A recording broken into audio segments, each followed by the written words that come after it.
Hello community, and welcome to Community Clan.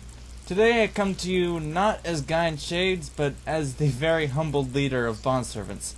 With me today I have Clayton, one of the vocalists and rhythm guitarist in training for Bondservants. Clayton, how are you? I'm doing pretty well. Now, Clayton, we've made Twitter for Bondservants, and we've had crazy amounts of success just in the past week alone. I mean, yeah, it's crazy, isn't it? Yeah, I mean, so many people have watched us. Lastwatch, Sherwood, Fight the Fade. Yeah, and so, basically, I thought that we would tell a backstory of how exactly we got to where we are, and, I thought today that, I would start with mine, then stop where you and I met, and then from there we could tell what happened. Sound good? Yeah, sounds good to me. Alright, so I actually started out with very little interest in music. Acting was more my thing until about 7th or 8th grade. I kind of started having an interest of music after Dad showed me what a bass was. You didn't know what a bass was? No. I didn't even know that a bass existed. I saw that, and I thought it would, I took my little brother's little rinky-dinky mini $30 guitar, and, I practiced on that because I was told if I could play the guitar, I would know how to play the bass. So, I probably played on like a 3 to 4 foot guitar, just playing away. And this kept going until I was about 9th grade, and that's actually where things really started to happen. When I was in 9th grade, my uncle Aaron Bush gave me his acoustic guitar, which that was the first thing because it was my first guitar that I had owned. It was actually something that was actually worthy of being called a guitar and not a rinky-dink $30 thing. The second thing that happened was the last play that I was or will ever be in, unless the play is orchestrated by Home Inspired Studios or Sherwood Films, not to be confused with the band. And the thing that made me decide this was what happened on the nights of the show. I mean, we had dress rehearsals and, all that, and the whole thing was great until the actual night of the show, about 10 minutes before it started, and basically they got together in a group chant, which are, usually they're encouraging, like you would think, like a sports team. But when they chanted, what they said was, rape, kill, pillage, and burn. We're gonna rape, kill, pillage, and burn, eat the babies. That's just disturbing. My thoughts exactly. And not only did that make me want to puke, but it's very much against God's words, which says in Exodus 7:11, in multiple translations, that sorcerers use incantations or chanting. Now, I'm still studying the Hebrew side of this, but if the English is correct, and it clearly states off of this verse that chanting is that of witchcraft. Regardless, if this was the life of an actor, irregardless of whether chanting is of God or not, I wanted nothing to do with this. I wanted out. So anyway, that's when Bondservants really started to hit home. And I remember a few months prior to this, Dad mentioning Romans 1:1 and calling Paul a bondservant of Messiah, which in Hebrew means Messiah. And I thought that was accurate. And yeah, his word says, "For we are all his creation who are created in Yeshua HaMashiach," commonly known as Yeshua the Messiah, or Jesus the Messiah, sorry. A little too accustomed to Hebrew, but that's okay. For the good works which Elohim has prepared for us to walk in, that's Ephesians 2:10, the Aramaic English New Testament. And by the way, in case you've noticed how much I'm using Hebrew, I'd like to clarify that we are not Jews, unless Clayton is, but I think if he was, I would have known that by now in his tone. But anyways, don't think just because I'm switching some of the names out doesn't mean we're talking about different gods here. There's one true God, and, we all here know that, Christians, us, know that well. If you care to know my reasons for using Hebrew as opposed to the common English, feel free to email guyandshades96@gmail.com, and I will explain it to you, but I will give this warning: be prepared to be offended.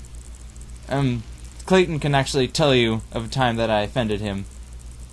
But, be prepared. I will do my best to avoid offending you. And I actually know where I went wrong with Clayton. What I did was I actually straight up insulted him, telling him that he wasn't of God, and that was a huge mistake on my part. I will not do that with you, but on the other hand, my viewpoints Hebrew viewpoints aren't the same as English at all. So be prepared to be offended, and if you do, don't make an argument out of it, because my intention is not to start an argument. My intention is to teach and give understanding. The moment it turns into an argument, it defeats the purpose of me telling you, and I will end the conversation there. But back to what I was saying previously. If you look at the verse, we are handcrafted for God's purpose. Each and every one of us, for a purpose that God ordained for us. But in order to fulfill the purpose we are called for, we have to yield ourselves as servants to Him as servants to a master. In Exodus 21:5-6 in the Tanakh Stone Edition, it says, "But if a bondsman," or it's commonly translated in English as slave or servant, "if a bondsman shall say, 'I love my master, my wife, and children, I shall not go free,' then his master shall bring him to court, and shall bring him to the door, or to the doorpost, and his master shall bore through his ear and all, and serve him forever." Now that right there is the very definition of a bondservant. A slave who will not go free. A note there is, a note to set aside here is to take hold of is slaves and servants were to be held for 6 years, and they were to go free. They weren't like the old Western English slaves where you were a slave for life. It was a 6-year thing, and then on the 7th year you went free. But yeah, you stayed with your master because you felt loyal to him. And I thought, we're called to his purpose, and he calls us to be his servants. And I thought, heck yeah, this is perfect. Bondservants is exactly what we need. We're called to be. So that's how the band became Bondservants. Oh, so you were still talking about bondservants. I couldn't tell. Sorry. But I really wanted to go into detail here of what exactly made bondservants. So anyways, this is where things came a little messy. I tried to release 3 cover albums. First one was first one I actually called Lights in the Darkness. The second one, First Steps of a Journey, and third was When Songs Had Meaning. I thought that my voice during this thing and my playing was okay at the time, and about a month ago, I found some of my old recordings and I wanted to puke. I was terrible. Some things happened along the way. I stopped trying to make the albums and started worrying about, actually being good. Actually started focusing on being good at what I do until a few months prior when I took up some programming classes. I know English.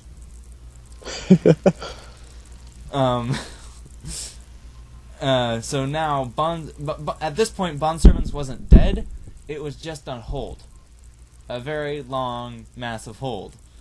And this brings me to about 3 weeks ago when I met Clayton. Now, Clayton, before I finish off the story, where we both are, go ahead and tell me how this crazy adventure started for you. Well, there's not much really to tell. I mean, I've always loved music ever since the 3rd grade. However, I wanted to become a video game developer.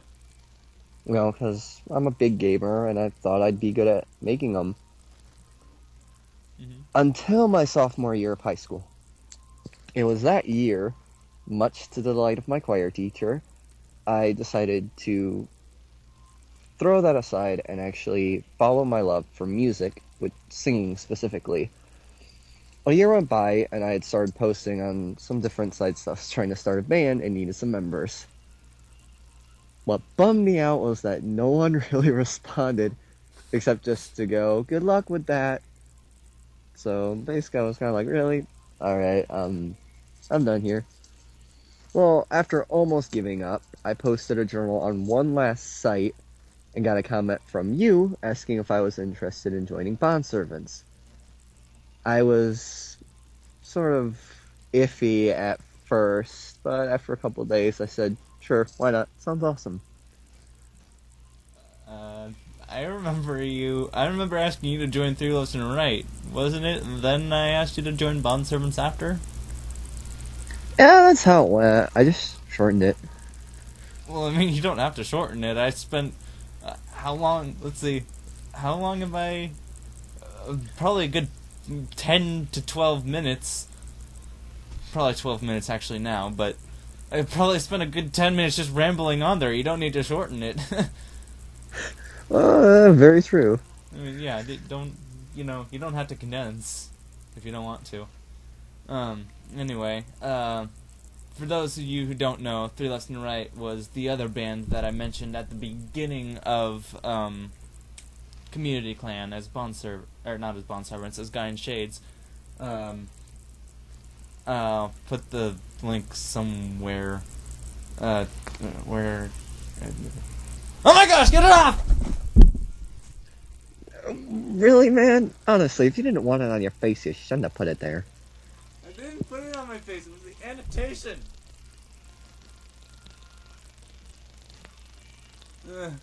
Anyway, that was kind of where I was 3 years ago until I made a Twitter for Bondservants. Yep. And that has just been a hub of activity. Indeed it has. I mean, like you said, just in the last week, which, I was actually planning to, once we started getting some big league followers, I planned to do this video that we're doing the next day, but then I thought, a thought came to me. I'm just like, wait a week. And I'm like, wait a week? Okay, I'll wait a week. And between that week, I mean, like you said, we've got Lastwatch, we have Silversyde, and we have people from as small as that to people as big as Duncan Phillips from Newsboys and Silverline. And now, granted, Duncan Phillips watches everybody back, but he actually watched us before we watched him, which totally blew me away. It blew my mind the second you told me. Yeah, and that kind of brings us to today, where we have just a little under 10 decently well-known, if not famous, artists. Which is incredible, seeing how we still have yet to release anything. That was what I was going to bring up. We have yet to release anything. We have done absolutely nothing to deserve our followers. Yeah, seriously, they must have a lot of faith in us. And that's why I thought I'd make this video, to not only to tell you how this all started, but to thank every one of you for your support and helping and encouraging us to move forward. So, thanks to our followers on Twitter and Facebook, banned or otherwise. You know, if you're a band or if you're not, thank you for following us on Twitter and Facebook. It really does mean a lot to have you guys helping us move forward.